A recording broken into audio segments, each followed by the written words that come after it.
मेरे गुरु महेश्वर शिव को मेरा प्रणाम है।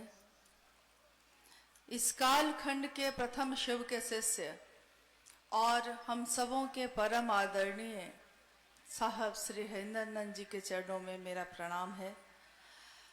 शक्ति स्वरूपा दीदी नीलम आनंद जी के चरणों में मेरा प्रणाम है।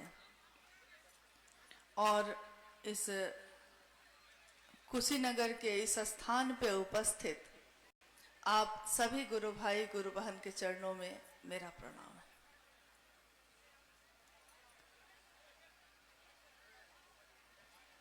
आज हम सबों का परम सौभाग्य है कि अपने गुरु शिव की बात के लिए आपसे मिलना हो पाया और जीवन में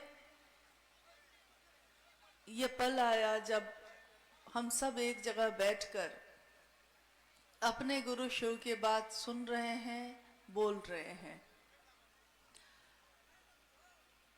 जब हम अपने जीवन में कुछ ऐसा काम करते हैं जिससे हमारा मन आह्लादित हो जाता है, यानी आनंद से भर जाता है, सुख से भर जाता है, तो हम उस सुख के लिए उत्सव मनाते हैं। इसीलिए आपने देखा होगा कि जब हम एक सामूहिक कोई कार्यक्रम करते हैं तो उसको हम नाम देते हैं शिव गुरु महोत्सव। महोत्सव का अर्थ होता है महा उत्सव, एक ऐसा उत्सव जो हम सब मिलकर एक जगह बैठकर मनाते हैं और ये भी जानते हैं कि अभी गुरु का आदेश, गुरु का काम बहुत बाकी है, पूरा नहीं हुआ है, बहुत बाकी है, लेकिन एक सामूहिक उत्सव मनाकर हम आगे की तैयारी करते हैं। आज इस जगह पे हम सब उपस्थित हैं। सुबह से ही आप में से काफी लोग यहाँ पहुंच गए और आज बिल्कुल सुबह में मौसम ऐसा था कि लगता था कि कितनी तेज बारिश आएगी। हम सब चिंतित थे, इसलिए कि गुरु भाई गुरु बहन अगर आएंगे और आएंगे और बारिश हो गई तो क्या होगा, कैसे बैठेंगे, कैसे रहेंगे। और अंत में चिंता छोड़कर हम लोगों ने अपनी इस सारी सोच को अपने गुरु महादेव के दया के आश्रय में छोड़ दिया। देखिए, दया के आश्रय में छोड़ देना क्या परिणाम लाता है। हम लोगों को लगता है कि कोई चमत्कार दिखाया जाता, लेकिन हम लोग के जीवन में पल प्रतिपल गुरु का चमत्कार दिखता है। हम ही नहीं देखते, हम ही नहीं महसूस करते। आपका जीवित होना बहुत बड़ा चमत्कार है। सांस आ रही है, सांस जा रही है, बहुत बड़ा चमत्कार है। और एक सामान्य जीवन में इंसान के रूप में शिव को अपना गुरु बना लेना, ये तो और बड़ा चमत्कार है। क्योंकि आज तक के हजारों साल के इतिहास में जब से ये दुनिया बनी है, शिव की पूजा तो होती रही, यानी कि महादेव का दानी का स्वरूप, दानदाता का स्वरूप दुनिया में सर्वसुलभ था। हमारी दुनिया के लोग उनसे महादेव के रूप में, ईश्वर के रूप में, शिव के रूप में उनकी पूजा करके अपनी मनोकामनाओं की पूर्ति करते रहे। मनोकामनाएं पूरी भी हुई। शिवलिंग पे जल चढ़ाते हैं आप, जो सोच के चढ़ाते हैं आप, अधिकांश वो पूरी हो जाती है। लेकिन यही बात वरेण्य गुरु भ्राता साहब श्री हरिनंदन जी ने कही कि शिव देते हैं, दानी हैं, और आप जो मांगते हैं सो दे देते हैं। लेकिन अगर आपको तीनों लोगों की संपत्ति भी मिल जाए, उस संपत्ति को संभालने का ज्ञान नहीं हो तो क्या होगा। इसी पे उन्होंने कहा कि आप अपने बच्चे को कहता है कि पापा मोटरसाइकिल चाहिए, आप खरीद के दे देते हैं। अगर उसको चलाने का ज्ञान नहीं होगा तब या थोड़ा बहुत होगा, अच्छे से नहीं होगा, तब वही मोटरसाइकिल उसकी मौत का कारण भी हो सकती है। जो आपके लिए बहुत शुभ हो सकता है वो आपके विनाश का कारण भी हो सकता है। और दुनिया में ऐसी कितनी कहानियां, कितनी कथाएं हैं, कितने जगह उल्लेख है कि रावण शिव का बहुत बड़ा भक्त, उन्होंने शिव की आराधना उपासना करके महादेव से ये वरदान मांगा कि तीनों लोकों की संपत्ति मुझको मिल जाए। ईश्वर के रूप में शिव ने जो मांगा दे दिया। गुरु के रूप में वो ऐसा नहीं करते, लेकिन ईश्वर के रूप में जो मांगा दे दिया। नतीजा सारी दुनिया जानती है। क्या हुआ? उसको संभालने का ज्ञान नहीं हो अगर, तो सब कुछ खत्म हो जाता है, सब कुछ विनष्ट हो जाता है। हमारे घर परिवार में भी ऐसा होता है।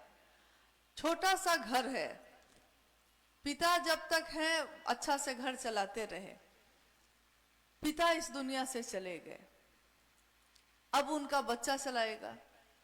अगर सपूत होगा तो आगे बढ़ा लेगा, कपूत होगा तो विनष्ट कर देगा। यानी कि ज्ञान नहीं होगा तो संपदा भी काम नहीं आती, चीजें भी काम नहीं आती। जीवन के दैनिक काम को करने के लिए भी आपको ज्ञान की जरूरत होती है। एकमात्र इंसान ऐसा है जिसको पैदा होते ही हर काम के लिए ज्ञान की जरूरत होती है। उसको नहीं पता कि मुझको दूध पीना है, उसको बताया जाता है। उसको नहीं पता, जब वो बड़ा होता है थोड़ा, उसको नहीं पता होता है कि काका आयल बरन तो उनका गोड़ छुए के बाद बतावे के पड़ेला, काका बरन, बाबा बरन, गोड़ छुआ बबुआ, बताना पड़ता है। उसको नहीं पता। यानी इंसान को ज्ञान की सबसे ज्यादा जरूरत है।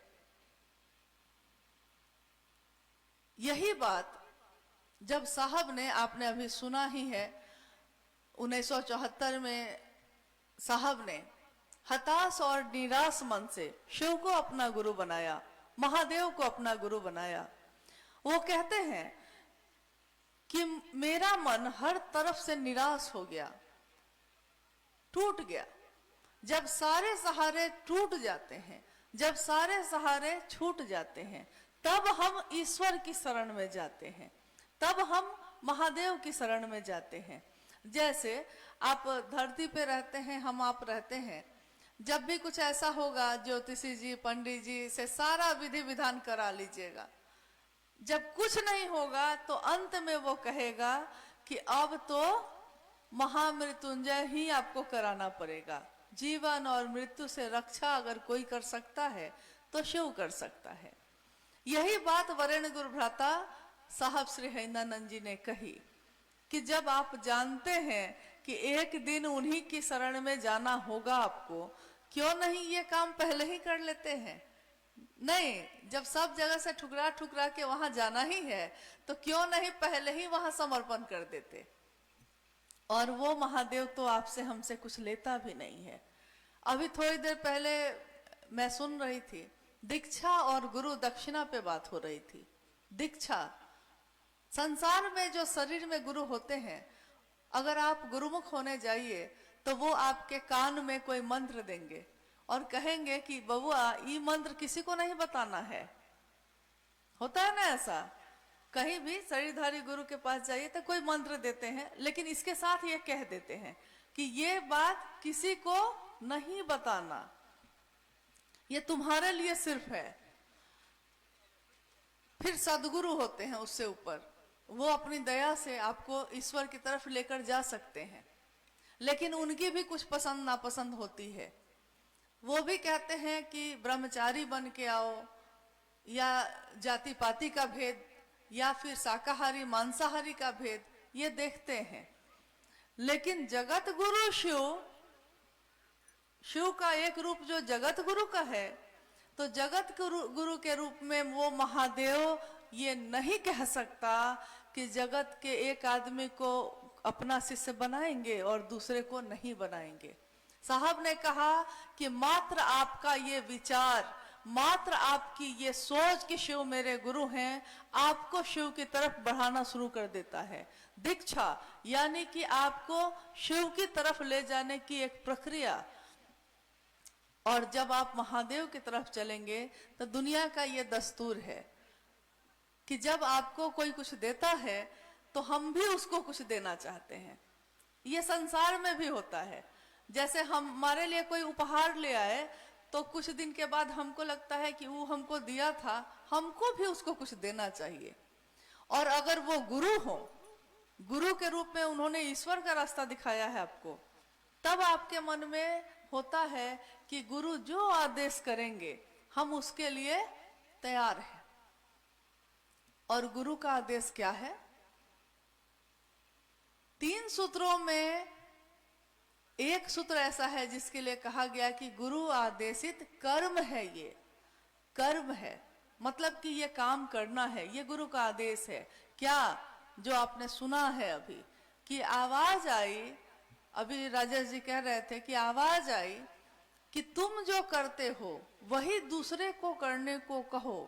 तब साहब को लगा कि मैं तो दूसरे को शिव का शिष्य बनने के लिए कहता हूं। और उन्होंने तत्क्षण लोगों से ये कहना शुरू किया कि जैसे मैंने तुमसे अपनी बात कही है, तुम भी दूसरे से यही बात कहना। और उनके जीवन में जितनी घटनाएं हुई थी, उन घटनाओं के आधार पे उन्होंने ये समझा, बोध हुआ उनको, अनुभूति हुई उनको कि गुरु की दया के बिना कुछ भी नहीं हो सकता। इसीलिए उन्होंने कहा कि पहला सूत्र जिसमें आप कहते हैं हे शिव आप मेरे गुरु हैं, मैं आपका शिष्य हूं, ये पहला सूत्र आपके मन में शिव के लिए आवेश पैदा करता है, अपनेपन का आवेश, अपना, मेरा।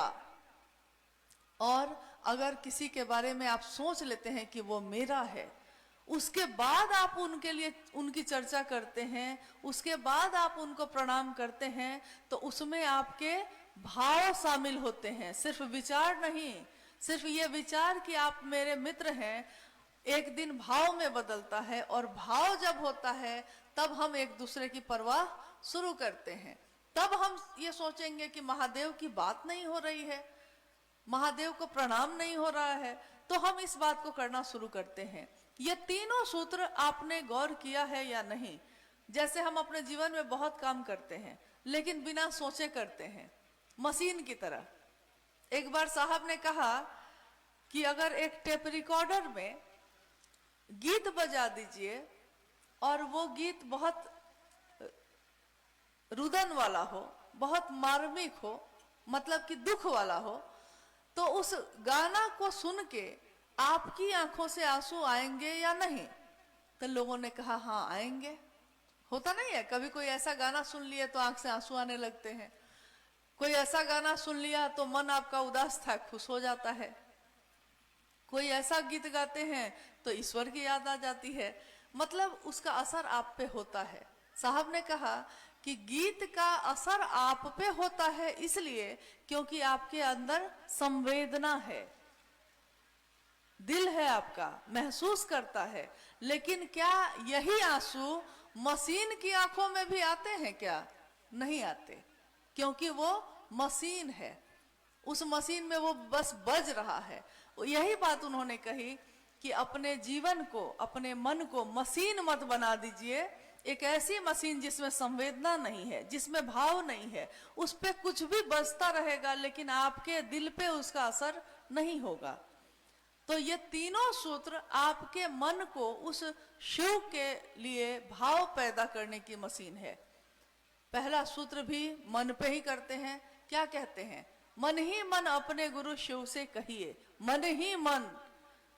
दूसरे सूत्र में अगर मन आपका महादेव के घेरे में नहीं होगा तो आप महादेव की चर्चा कर सकिएगा? नहीं कर सकिएगा। सुनने वाला का मन इधर उधर हो सकता है, लेकिन अगर बोलने वाले का मन इधर उधर हो गया तो वो महादेव की बात नहीं कर सकेगा। यानी दूसरे सूत्र में भी आपका मन शिव पे टिका होना चाहिए। तीसरे सूत्र में भी साहब ने कहा कि अपने गुरु शिव को मन ही मन प्रणाम करो। उन्होंने कहा कि मन की गति सबसे तेज होती है। अभी हम लोग सबको यहाँ बैठे हैं, अभी हमने सोचा है कि लखनऊ पहुंच गए, सोचे और पहुंचे, हुआ कि नहीं ऐसा? लेकिन शरीर से जाने में आपको समय लगेगा। आपने सोचा कि घर, सोचा और घर पहुंचे, घर जाने में आपको शरीर से समय लगेगा। यानी उसी मन में, साहब ने यही कहा, मन वही है, लेकिन अब वो मन की मशीन ऐसी मशीन है जैसे हमारे गांव देहात में होता है ना, गाय और भैंस को खिलाने के लिए हम लोग जो चारा काटते हैं मशीन पे, तो उस मशीन में जो डालिएगा वो मशीन वही काटने लगती है। पुआल डालिए तो पुआल काटता है, घास डालिए घास काटता है, किसी किसी का हाथ चला जाता है तो हाथ भी काट देता है। ऐसा भी हुआ है कभी कभी, मतलब जो चला गया उसको काटेगा वो। मन की मशीन भी वैसी ही मशीन है। उस मन की अदृश्य मशीन जो दिखाई नहीं देती, लेकिन उस पे ये विचार सिर्फ अगर चढ़ा दिया जाए कि शिव मेरे हैं, मैं उनका हूं, तो ये विचार उस पे अपने आप चलने लगता है और आपके मन के जो संसार और जगत में फैला है उसको उधर से काटते काटते ईश्वर की तरफ ले जाने लगता है।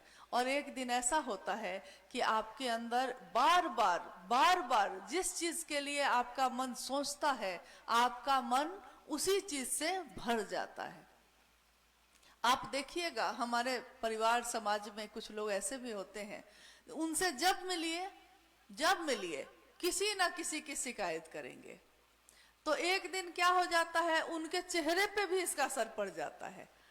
आप कहिएगा उसका चेहरा ही बताता है कि वो क्या सोचता है। कोई ऐसा भी होता है कि जब आएगा आपको आशीर्वाद देता रहेगा, जब आएगा तो उसका चेहरे का भाव भी वैसा हो जाता है। यानी जिस चीज के लिए आप बार बार बोलते हैं, एक दिन आपका मन वैसा ही हो जाता है।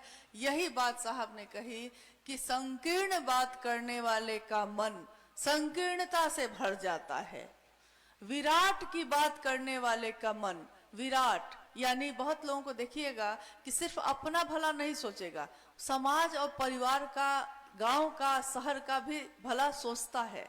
जैसे ठंडा आएगा तो कुछ लोग अपने मन से ही कंबल उम्बल लेके जाके गरीब उरीब में बांट आएंगे अपने मन से, मतलब कि उसको नींद नहीं आती कि हम कंबल ओढ़े हुए हैं, चारों आदमी को तो, चार आदमी को भी तो हम जाके दे सकते हैं, तो वो दे आता है। यानी थोड़ा सा विराट हुआ वो। और शिव की बात करने वाले का मन शिव से भर जाता है। तो अगर आपके मन में, उसी मन में शिव हो जाए, शिव भर जाए, तो आपका जीवन कैसा होगा? अगर एक व्यक्ति का मन, एक व्यक्ति का चरित्र सुधरता है, अच्छा होता है, तो उसका असर उसके परिवार पे होता है। अगर परिवार का मन शिव जैसा होता है तो समाज पे होता है, और समाज का होता है तो देश पे होता है, देश पे होता है तो पूरे विश्व पे होता है।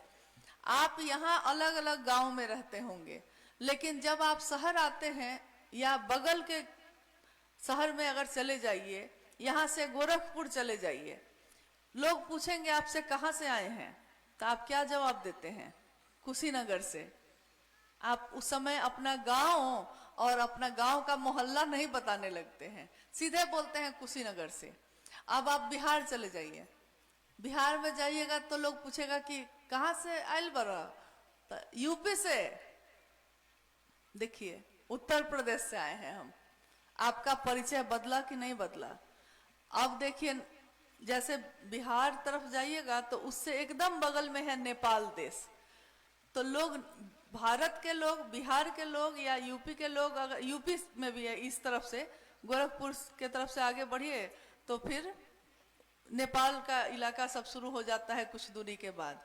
उधर चले जाइए तो लोग पूछेगा कि कहाँ से आए हैं, तो कहिएगा कि इंडिया से, भारत से।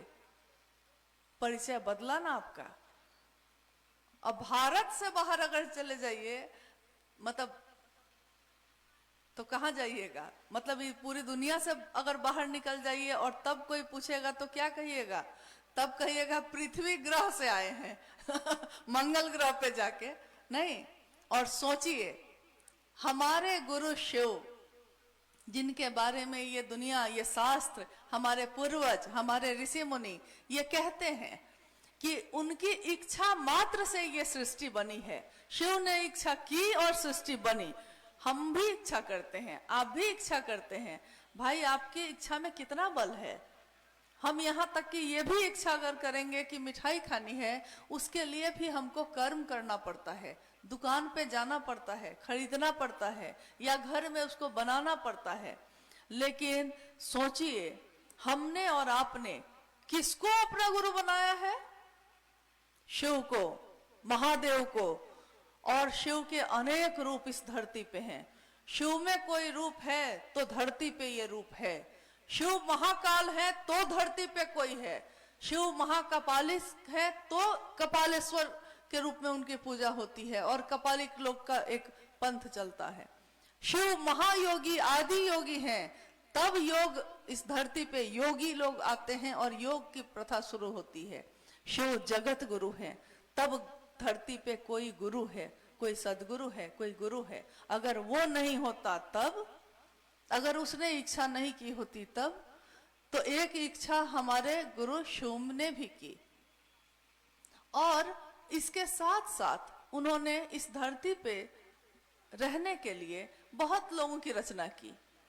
बहुत लोग, पेड़ पौधे, फूल पत्ती, पशु पक्षी और इंसान, हर रचना को देख लीजिए।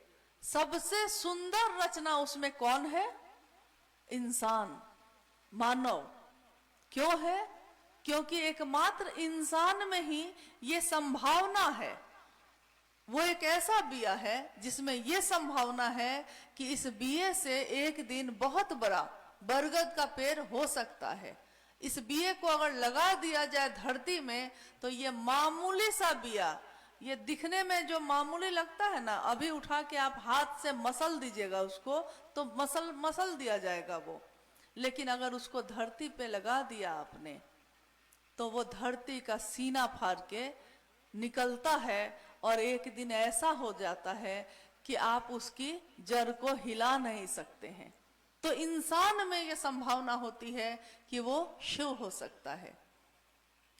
हमारे वर्ण गुरु भ्राता साहब हरिंदरानंद जी और दीदी नीलमानंद जी ने शिव और शक्ति को हमने नहीं देखा है, आंखों से नहीं देखा, महसूस करते हैं।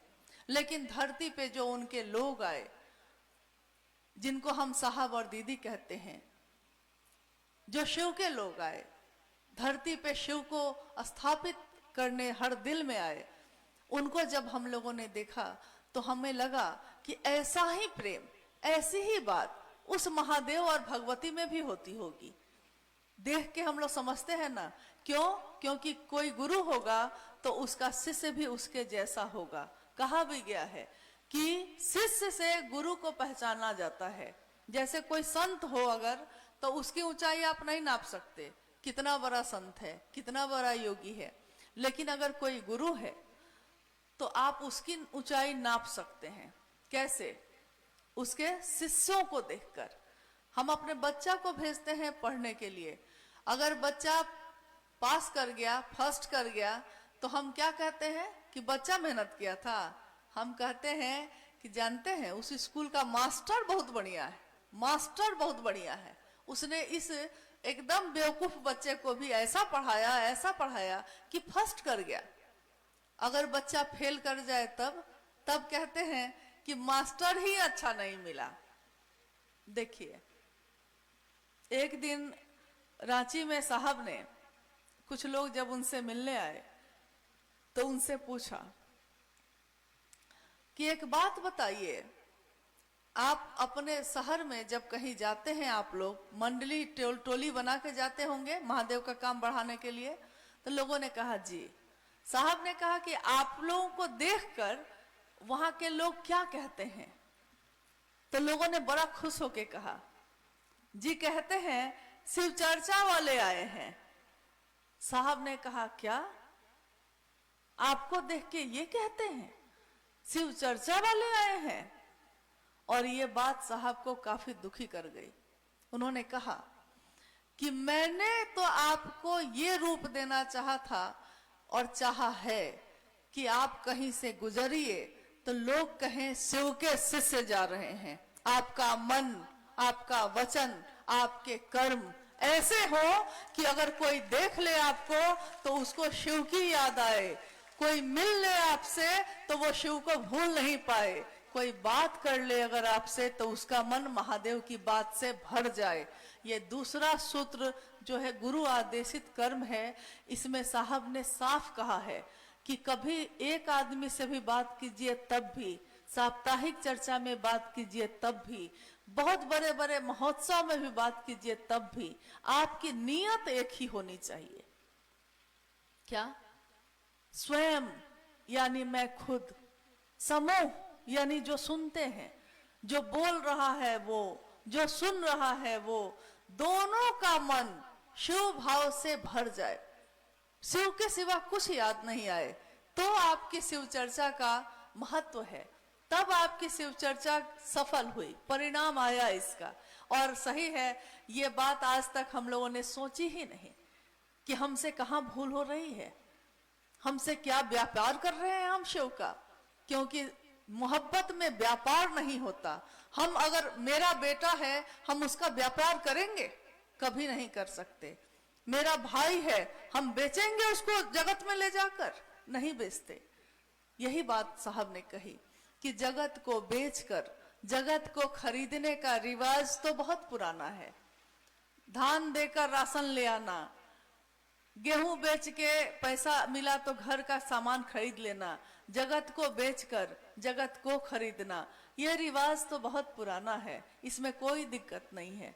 इसमें आपको झूठ भी बोलना पड़ सकता है, थोड़ी बेईमानी भी करनी पड़ सकती है। महादेव की नजर में इन बातों का कोई मोल नहीं है, ऐसे ही वो महादेव थोड़े ही है, लेकिन शिव के लिए नहीं करिए ऐसा, महादेव के नाम पे मत करिए, क्योंकि आज तक धरती पे महादेव के नाम पे लोगों ने महादेव को बेचा है। क्या शिव के शिष्य भी ऐसा ही करेंगे? अपने गुरु का नाम बेचेंगे? आज हम लोग को इस बात को जरूर सोचने की जरूरत है। जिस काम को करते करते हमारे साहब दीदी अपने जीवन की आहुति, अपने प्राण, अपने तन को देकर चले गए हैं, उनकी ऊर्जा आपके अंदर, मेरे अंदर, सबके अंदर आज चल रही है। हम उनकी बात को दोहराते हैं तभी कोई आपकी बात को सुनता है। उन साहब दीदी का स्मरण मत भूलिए। वो चाहते तो क्या वो जो चाह लेते उनको उपलब्ध नहीं होता? करोड़ों लोग उनकी बात पे खड़े होने वाले हैं, करोड़ों लोग ऐसे हैं जो साहब एक बार जो कह देंगे सब करते, लेकिन उन्होंने कहा मैंने अपने लिए अपने शिव को नहीं बेचा, मैंने शिव के लिए शिव की बात की, मैंने शिव को चाहा और अपने गुरु को ऐसा चाहा कि दुनिया आज देखती है। आप भजन में गाते हैं, आप गीत में गाते हैं, ये दुनिया किसकी है? हरिंदर की दुनिया। हाय रे ये दुनिया हरिंदर की दुनिया, एक हरिंदर निहाल सारी दुनिया। एक शिव के शिष्य ने करोड़ों दिए जला दिए हैं। साहब ने आपसे हमसे बस इतना ही चाहा कि शिव शिष्य चाहिए उनको। उन्होंने सबसे यही कहा, आप मिठाई क्यों लाते हैं, आप मेरे लिए कपड़े क्यों लाते हैं, मुझको अगर दे सकते हैं तो एक शिव का शिष्य दीजिए और मुझको कुछ नहीं चाहिए। सोचिए, जिस साहब दीदी ने ऐसी चाहत रखी, हम जिसकी संगत लेते हैं हमारा मन भी उसके जैसा हो जाता है। हमने उनकी कैसी संगत ली जो हमारा मन ये नहीं सोच रहा, हमारा मन ये नहीं चाह रहा। एक गुरुजी की गुरुकुल की परंपरा पहले बहुत चलती थी, आश्रम था। एक दिन गुरु को लोगों ने कहा कि आप बूढ़े हो गए गुरुजी, और अब आपको किसी को आगे करना चाहिए ताकि बाद में भी कोई संभालता रहे। तो गुरु ने कहा कि इस योग्य कोई दिख नहीं रहा है, किसको चुनो? तो उन्होंने अपने शिष्यों की परीक्षा ली। परीक्षा लेते लेते लेते लेते उसमें पास करते करते दो विद्यार्थी बचे, 2 शिष्य उनके बच गए। अब उसमें वो निर्णय नहीं कर पा रहे थे कि अब ये दोनों में से किसको चुने, दोनों बराबर था। तो उन्होंने एक युक्ति सोची, एक उपाय सोचा। उन्होंने दोनों शिष्यों को बुलाया और कहा कि मैं कुछ दिनों के लिए जा रहा हूं बाहर, और जब मैं वापस आऊंगा तो एक अपनी अमानत मैं दे के जाता हूं, ये जो मैं दूंगा तुमको, ये मुझको वापस लौटने पे लौटा देना। और उन्होंने गेहूं की 2 थैली तैयार की, गेहूं के दाने की।